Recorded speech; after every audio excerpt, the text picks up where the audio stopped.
Shalom, Yasharallah. This your brother Dawud from GMS St. Petersburg, Florida, coming back at you with this here truth again. First and foremost, I want to give all praise unto YAHAWAH, BAHASHIM, YAHAWASHI, BAHASHIM, or HaKodash. Double honors to the apostles and the elders of great MILLSTONE that taught us this truth and that rule well. And salutation and much love for you, I can pushing this truth and sincerity in the four corners of the earth and enduring afflictions to feed and edify the elect. So I'm about to just follow up with the previous video dealing with, color of the Bible and why it's important and what color were the men of the Lord and the men that was in the scriptures. All right. So we're going to go back to the beginning. We're going to deal in the book of Exodus. All right. So getting back to this here lesson, this is the book of Exodus chapter 6. It's like Exodus 4 and verse 6. Well, I'm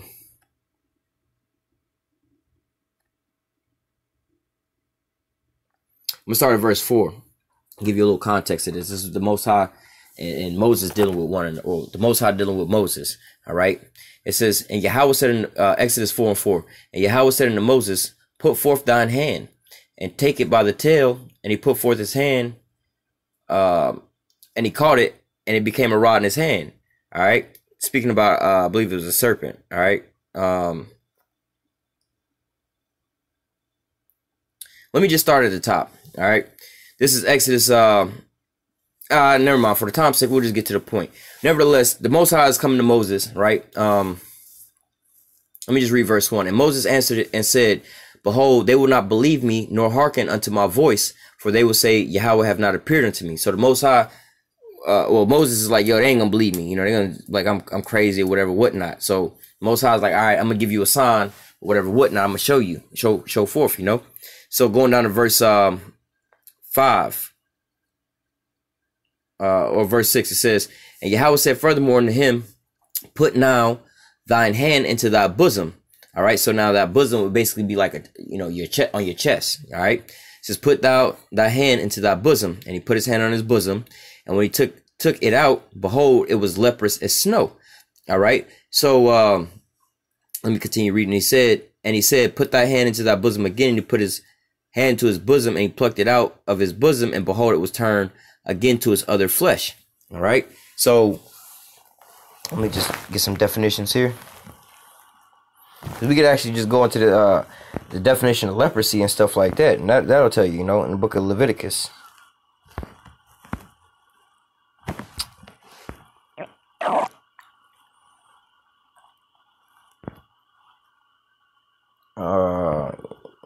Yeah, we would have to go into let me see.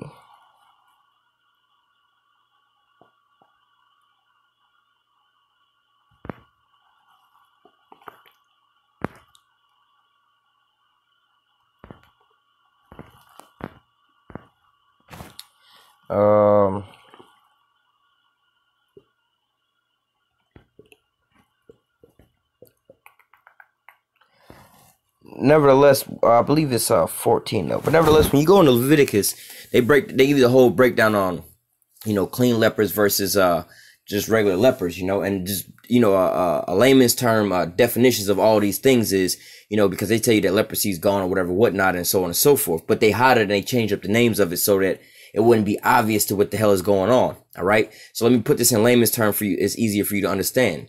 All right. So a clean leper would be somebody that, let me get an example of somebody that we all know. Eminem, right? Or bad example. What's his name? Bill Gates. Bill Gates would be considered a so-called clean leper, all right? Because he looked like a regular so-called white man from head to toe, right? Regular fucking white man, right? That's a clean leper, right? Your regular everyday so-called white people that you see walking up and down the block, if you just looking around, they look at him and be like, oh, he just white.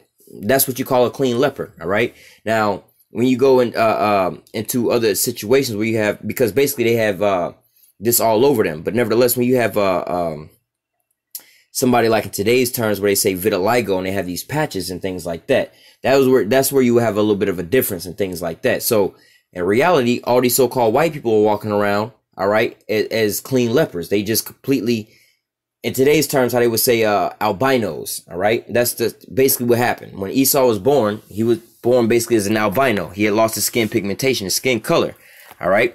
So now going back into this here scenario, it says Exodus 4 and 6, and Yahweh said furthermore to him, put now thy hand into thy bosom, and he put his hand into his bosom, and when he took it out, behold, it was leprous as snow. All right. So his hand, he put his hand into his chest, and his hand wound up turning white, like a so-called white man's hand. All right. And then he put it back and it turned into his other flesh. What was his other flesh? The regular flesh that he had, the regular skin color that he had. All right. So let's go to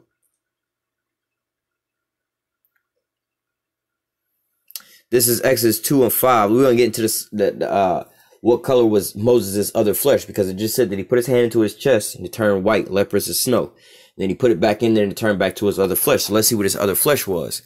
This is Exodus 2 and 5. It says, and the daughter of Pharaoh came down to wash herself at the river, and her handmaidens walked along by the riverside. And when she saw the ark among the flags, she sent her maids to fetch it.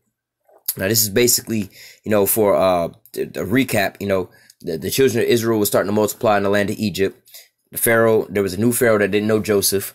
All right. And he decided to deal wisely, basically implement what Planned Parenthood, more or less to say, and abortions. They was killing all the male childs that was being born. All right.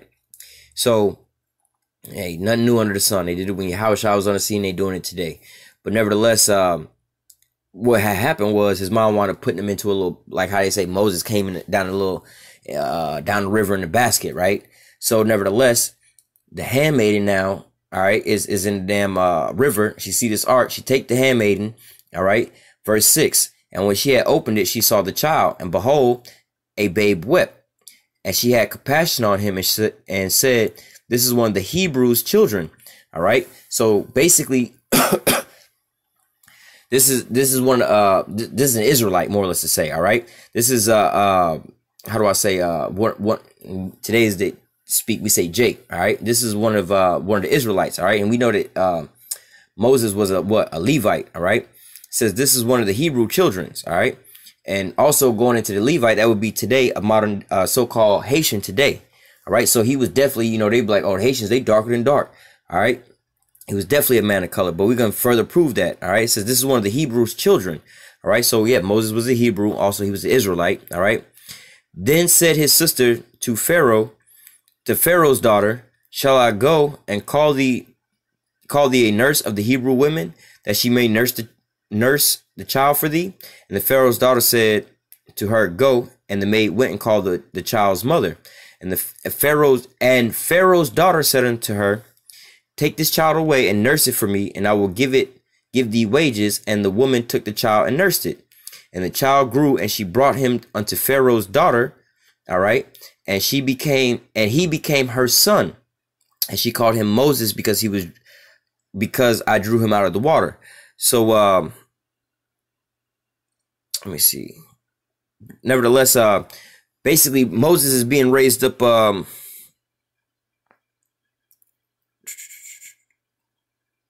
hang on. Nevertheless, Moses was pretty much set up as like the grandchild of the Pharaoh. All right. Now, this was something that, for instance, let's bring this into modern day today. All right. Now, not everybody know that Donald Trump, the one president in the White House with like goddamn 5 different baby mamas, you know what I'm saying, or multiple baby mamas, whatever, whatnot.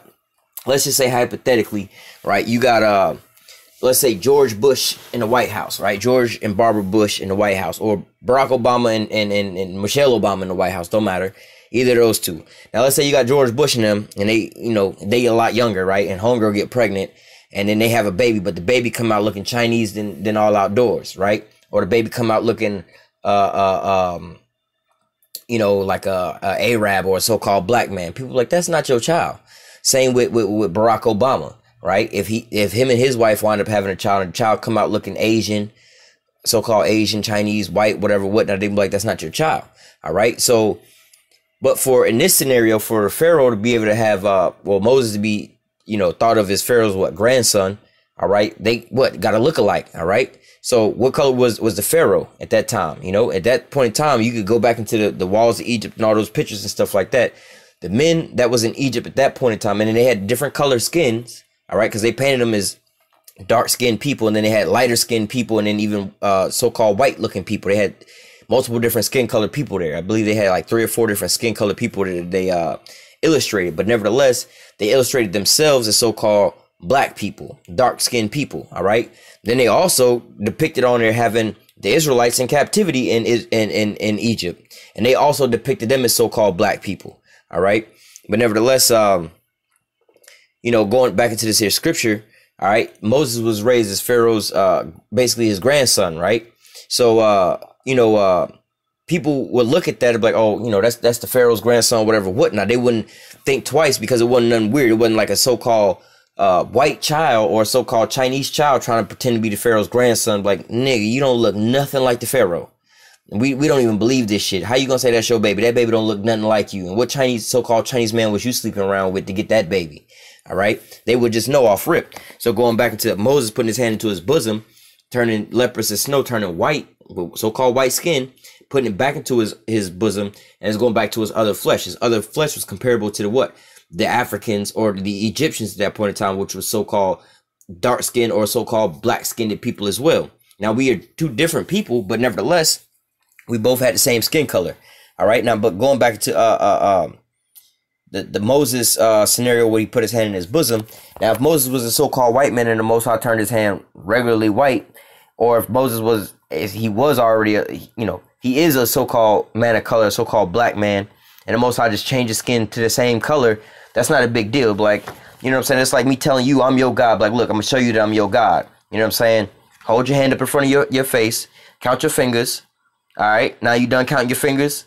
You know what I'm saying? Now count your fingers again and see how many you got this time. Like, well, I got the same amount that I got beforehand. Like, you see? Like, but you didn't do shit. You see what I'm saying? So the Most High did, you know, something that was, how do I say? Like, if I was to give you the same analogy again with the fingers, put your fingers up, you know what I'm saying? You look and count 5, and then I was like, count them again, and you count like 25, and I say you count them again. That would be something else. You see what I'm saying?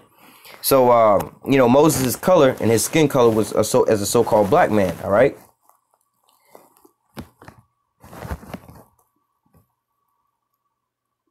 This is Numbers chapter 12, verse 1. And Miriam, which is Moses' sister, and Aaron, which is Miriam and Moses' brother. And Miriam and Aaron spake against Moses because of the Ethiopian woman he had married. For he had married an Ethiopian woman. And so, you know, Moses married a woman outside of his race, but she was also a woman of so-called color. So there was, if you was to look at them from an outside appearance, they was both so-called black people, all right? It says, you know, just as an appearance and skin color. Not saying they were the same people or anything like that.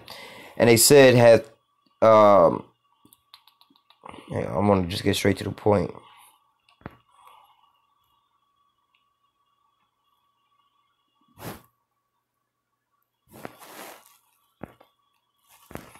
So basically, his sister, Miriam, was talking shit about Moses because he married this Ethiopian woman, all right?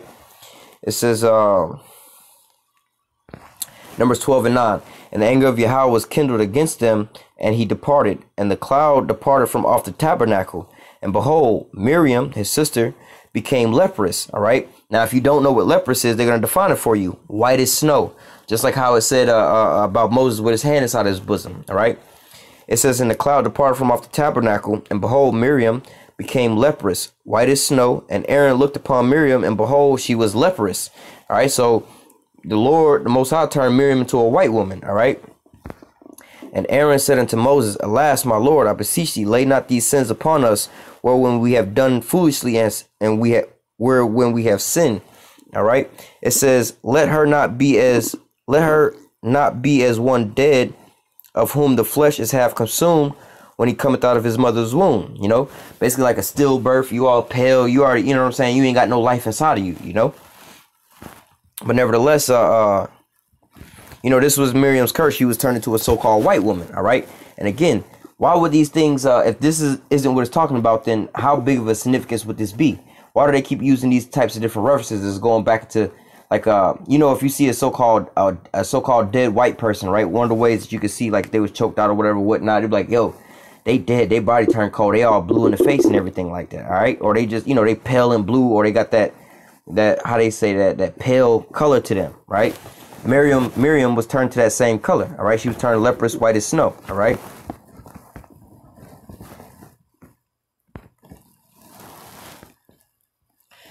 Now we're going to go back to Joseph. All right, this is Genesis chapter 42, verse 3.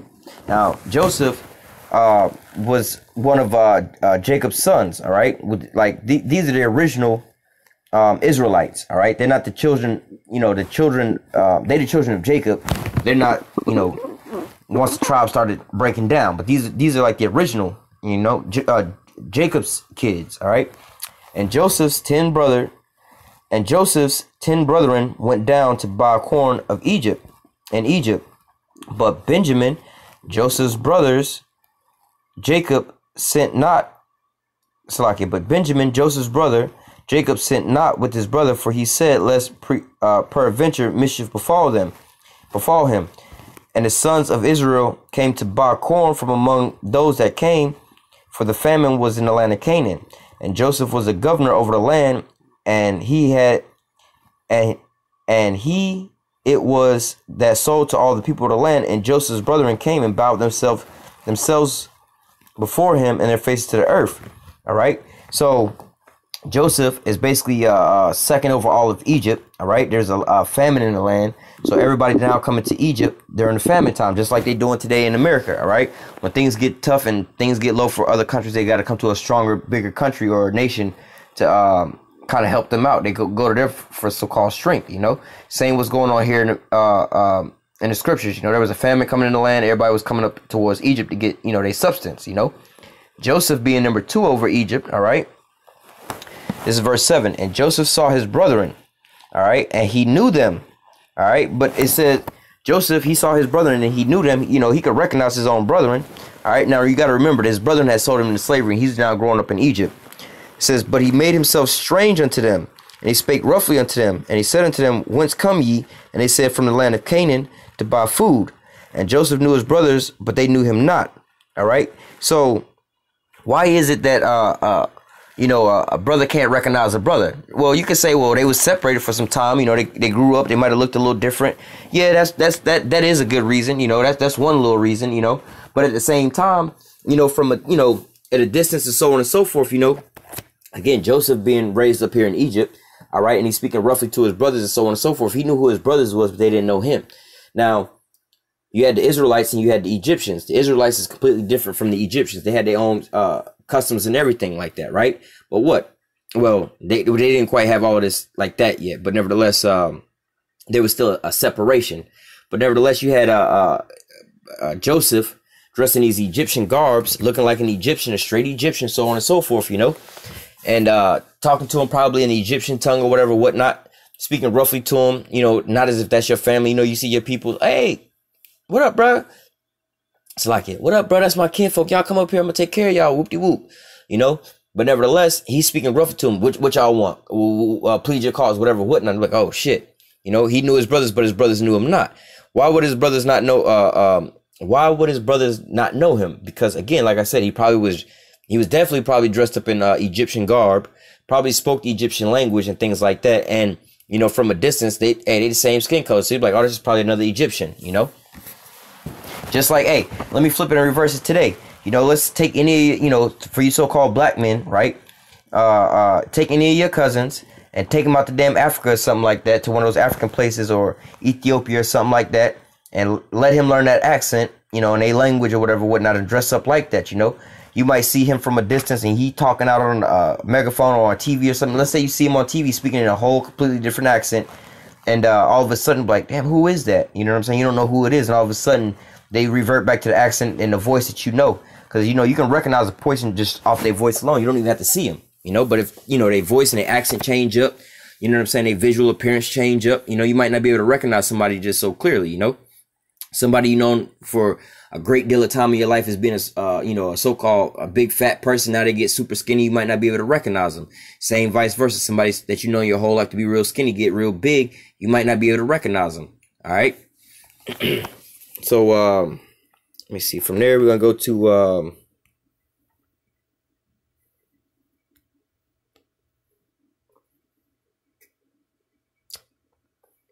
this is Revelation chapter 1, verse 1.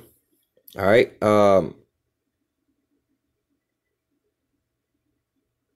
Well, I'll just read for the edification's sake. Revelation 1:1. The revelation. Let me just get that definition real quick.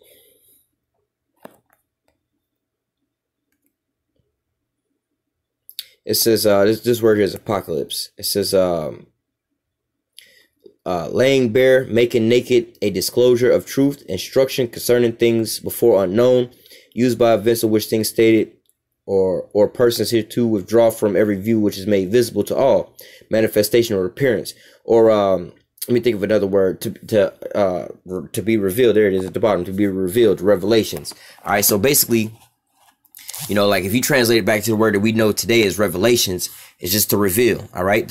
So you can read it, the revealing of YAHAWASHI HaMashiach, who the word English calls Jesus Christ. All right. So the revelation of YAHAWASHI HaMashiach, which the Most High gave unto him to do what? To show unto his servants things which must shortly come to pass. And he sent and signified it by his angel unto his servant John. So let me jump down. Verse 13. And in the midst of the 7 candlesticks, one like to the Son of Man, who is YAHAWASHI, who the world only calls Jesus Christ, clothed with the garment down to the foot, and girded, you know, he had a garment like how you see us on the highways and the byways with the same garment on, girded about the paps with a golden girdle. All right. Now, if you could think back to, like, if you used to watch wrestling and that Goldberg belt, that big WCW belt that Goldberg used to wear, that's what it's basically talking about, a big golden girdle about the paps. You know, he had a big war belt on, you know. It says his head and his hairs.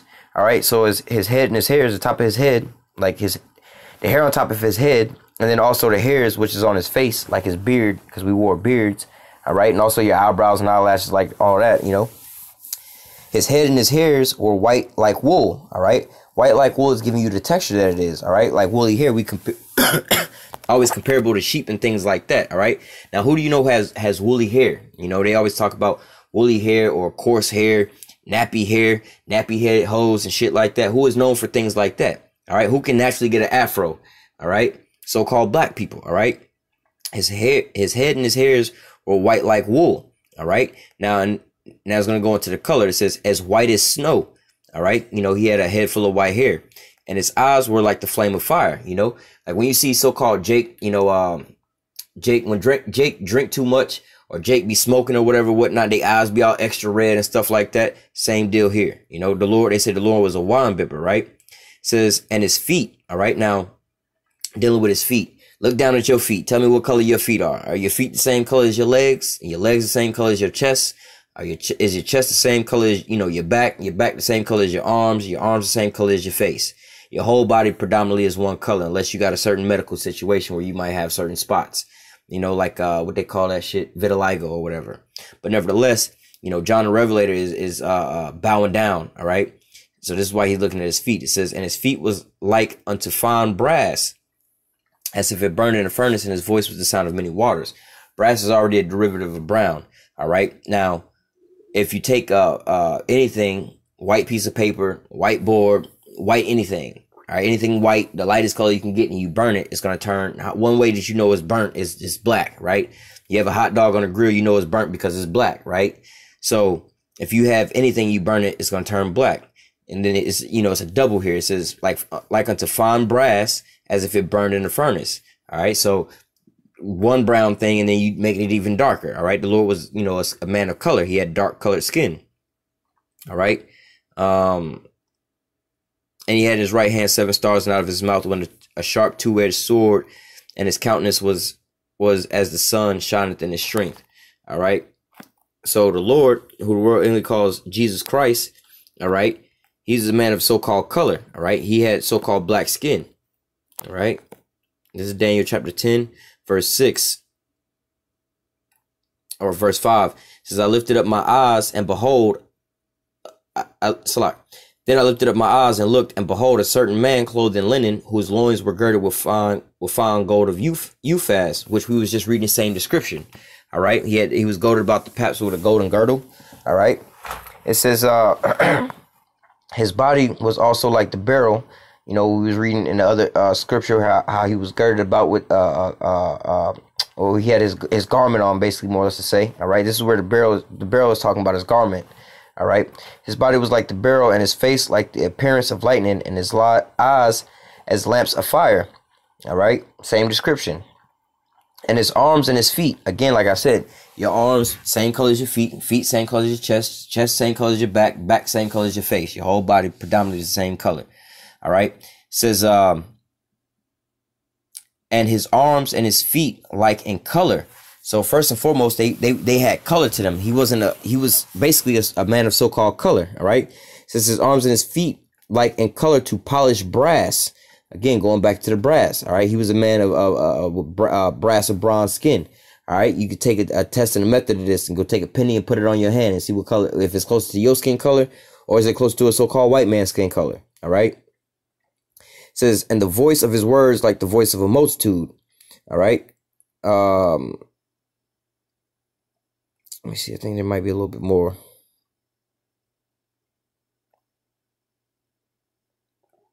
Oh, actually, it's in Daniel 7. Let me go to Daniel 7 real quick. This is Daniel 7 and 9. It says, I beheld till the thrones was cast down, and the Ancient of Days did sit. Now, this is the Most High. All right, this is where they get that picture of, you know, so-called God touching the hand of Adam. All right, which they covered those faces up too and painted them as white men. But this is where they get that image from. It says, I beheld till the thrones was cast down, and the Ancient of Days did sit. All right, you know, sitting in the, first of all, speaking on the characteristics of the Most High, you know, you like, you know, oh, God ain't got nobody. He don't look like this and that, this and that. Like, well, wait a minute. If he's sitting, all right, he got a throne and he's sitting on the throne. This is something that human beings do. All right, and it says whose garment. Now, wait a minute. You know, if he ain't a human being, why he got a garment, or why is he wearing? You know, he got clothes on and things like that. All right, whose garment was. Slack, yeah. It says, damn, where was I at? Whose garment was white as snow, and the hair of his head is like the pure wool. All right, going back to the image of YAHAWASHI, right? He had the same color hair and everything like that. All right, and his throne was like the fiery flame, and his wheels a burning fire. All right, so more or less, the Lord was sitting there. All right, and they still said he had the head full of white hair and things like that. All right, going to saying like Yahushua said, if you seen me, you seen the Father. All right.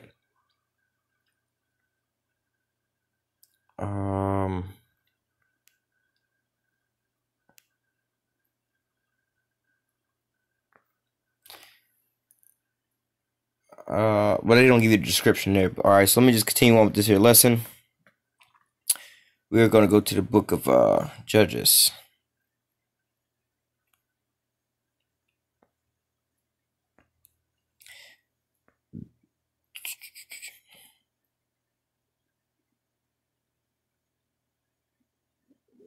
This is Judges chapter 16, verse 17. That he told her all his. This is dealing with Samson. All right.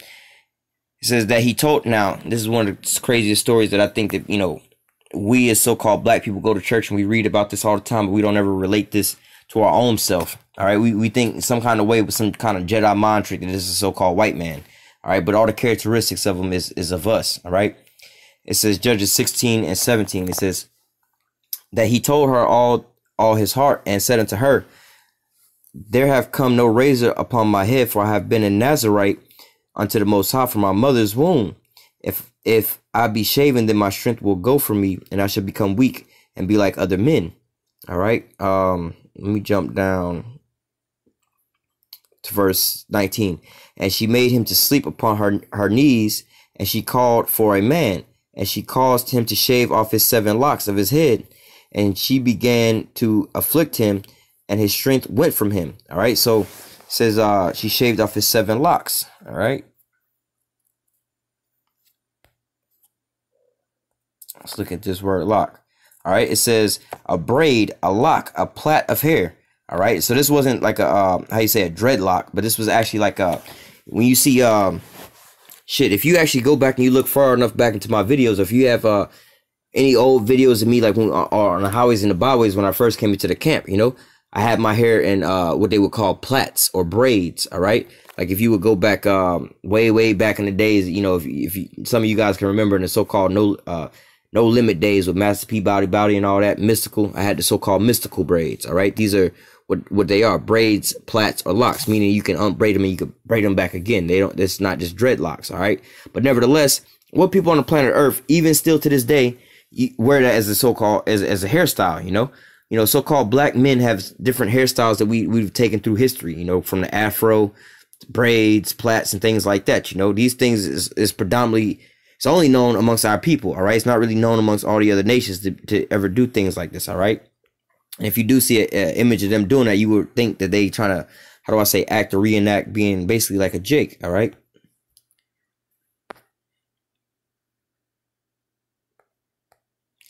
This is Acts 37, Acts 21, verse 37.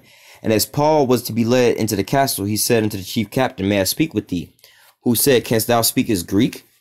All right. So first of all, Paul talking to this here captain, right? The captain turned real quick, like, oh shit, you can speak Greek? Now, first of all, why is this even put into the scriptures?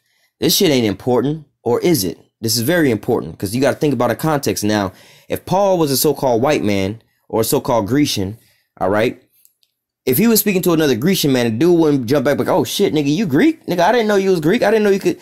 It's just like me as a so-called black man, you know what I'm saying? You're around a group of so-called Mexicans that speaking in Spanish or whatever, whatnot, and let's say they might be talking shit about you or whatever, whatnot, or maybe they're not. And all of a sudden you start busting out in fluent ass Spanish. They'd be like, oh shit, nigga, you can speak Spanish? We don't think that because we looking at your outside appearance and you just don't strike me as somebody who would know this native language. So for a Greek to ask another so-called Greek, which is at that point in time a so-called white man, to sit there and be taken back and ask another so-called white man, oh shit, nigga, you can speak our language, nigga? Hold up. I thought you was, how you speak Greek? All right. It says, as Paul was to be led into the castle, he said unto the chief captain, may I speak unto thee? Who said, can thou speak as Greek? Art thou not that Egyptian, which was before these days made us an uproar and led us out into the wilderness 4,000 men that were murderers? All right. So he was like, damn, nigga, you can speak Greek? First red flag. All right. Paul wasn't a so-called white man talking to another so-called white man. He wouldn't have had that reaction. Second of all, he wouldn't have compared him visually just off his skin color as an Egyptian. All right. Just like, how people would be like, oh, well, I mean, from a distance, you see a so-called African and a so-called black man from a distance. You'd be like, oh, it's just two black dudes walking down the street. All right. It ain't till you get up on them and you actually start examining them that you be like, oh, they different. All right. And same thing with Joseph and being in Egypt and Moses. All right. And YAHAWASHI, because YAHAWASHI was born and had to go into Egypt. All right. Now, again, if they running from so-called white man, all right, the Romans and the Grecians, why would you hide amongst so-called black people if you were a so-called white man? Running from another so-called white man, you would go hide amongst so-called black people. All right. It says, art thou not that Egyptian which before these days made us an uproar and led us out into the wilderness 4,000 men that were murderers? But Paul said, I am a man which am a Jew. All right. So he going back into what? Saying he's a Israelite. All right. So, and I believe he was from the tribe of Benjamin at that. It says, Paul said, I am a man which am a Jew of Tarshish, a city in Cilicia, a citizen of no mean city, and I beseech thee to suffer me to speak. All right. Well, shit, let me go down. It says, and when he had given him license, Paul stood up on the stairs and beckoned with the hand to the people. And when there was made a great silence, he spake to them in the Hebrew tongue. All right. So he was, he spoke Hebrew as well. All right. So let me,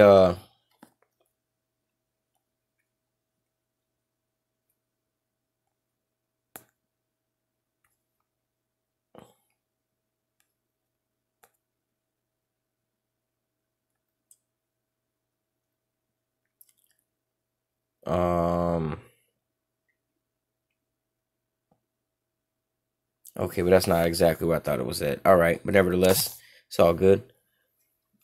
Let me get to the next precept. I got about 3 more we're going to close out. Romans.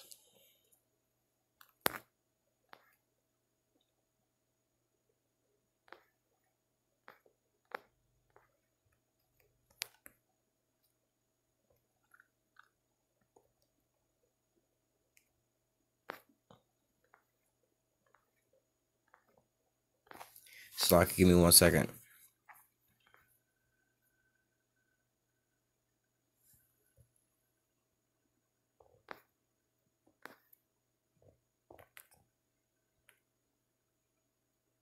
Oh, it's like it.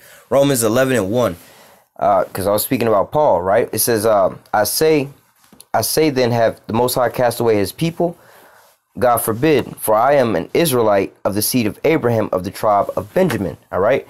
So, there's a lot of speaking talks about what the children of Israel being cast off. There was everybody being grafted in. Let me just continue on verse 2. God have not cast away his people, which he foreknew. What ye not what the scripture saith of Elijah, how he maketh the intercession to the Most High against Israel, saying, all right. But nevertheless, the Most High was not going to cast away his people. And this is in the New Testament spoken by Paul, right? So you don't have people saying, oh, that's the Old Testament, that's done away with, the Gentiles is coming in, so on and so forth. No, I was dealing with just the Israelites and all the way through, all right? Paul would have been a so-called, West Indian, Barbados, Trinidadian, Jamaican, one from out in those islands. That's the tribe of Benjamin, all right? But, he was just mistaken as the so-called Egyptian, just like how Joseph was and so on and so forth, all right? And YAHAWASHI, all right? Well, not YAHAWASHI wasn't mistaken for an Egyptian, but, he was born in Egypt. Oh, he wasn't born in Egypt. Let me get it.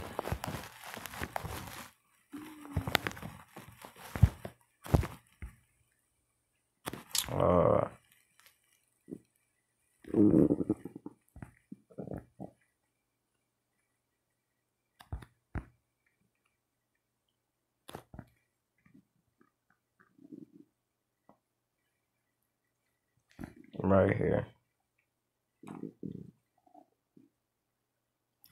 This is Matthew chapter 2, verse 13 through 15. It says, and when they had departed, behold, an angel of the Lord appeared to Joseph in a dream, saying, arise and take the young child and his mother and flee into Egypt, and thou be there until I bring word, for Herod will seek the young child to destroy him.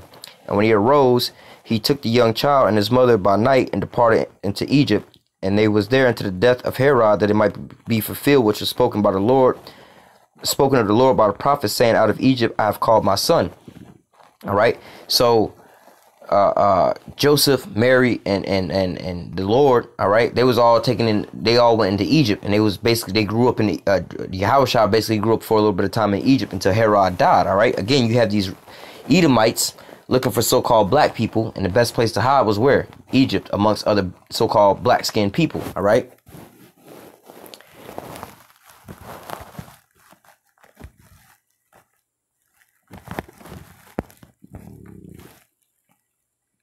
This is the book of Exodus chapter 11 verse 7.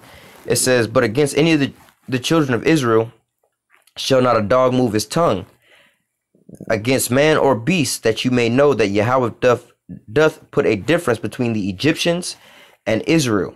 So yet we, on base level, we do have the same skin color as these Egyptians, Africans, from a distance. Yeah, we kind of do look like them, but really we have different DNA than these damn Africans. All right. For instance, African men, they don't grow facial hair, beards. They can't. All right.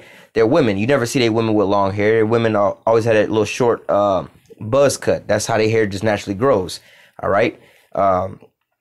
And how do I say, these original Egyptians, the South Sudanese people, modern day today, they were really, really tall people, really tall people. Look up a picture of Manute Bo, all right, the basketball player. That was an original Egyptian. Like, he's what you would really call an Egyptian. That's what a real Egyptian would look like. And you can look at pictures of him versus real Jake playing in the basketball and in the NBA, where you have so-called tall Jake look like little small people comparably to Manute Bo. All right, there's a difference between the Israelites and the Egyptians, even though they were so-called black-skinned people. All right.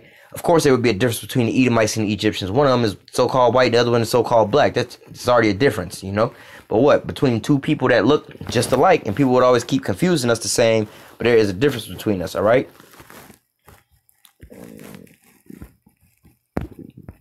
This is the book of Deuteronomy, chapter 18, verse 15. It says, Yahweh thy power will raise up unto thee a prophet from the midst of thy brethren, like unto me, and unto him you shall hearken. All right. Let me jump down. Verse 18. And I will raise them up a prophet from among their brethren, like unto thee, and I will put my words in his mouth, and he shall speak unto them all that I shall command him. So the Lord said from the beginning that he was going to raise up the prophets, right? The prophets was going to come from where? from out of your brethren, from out of your own stock. They was all going to be Israelites. All the men of the Lord, all the prophets, all the men of the Lord, they was all Israelites. Every last one of them. And we just went through quite a few scriptures that show forth that all of them, you know, in previous scriptures, they talked about their skin color. Skin colors talked about in the Bible. All right. There was names and references that we use today, like nigger. They talk about that in the Bible. Then they also tell you about, you know, hiding amongst certain people based off of your skin color tone. You know, you hiding from so-called white people, go hide amongst other black people so you can't be found. All right. People that was mistaken, you know what I'm saying, for being a different race just because of they so-called skin color. All right.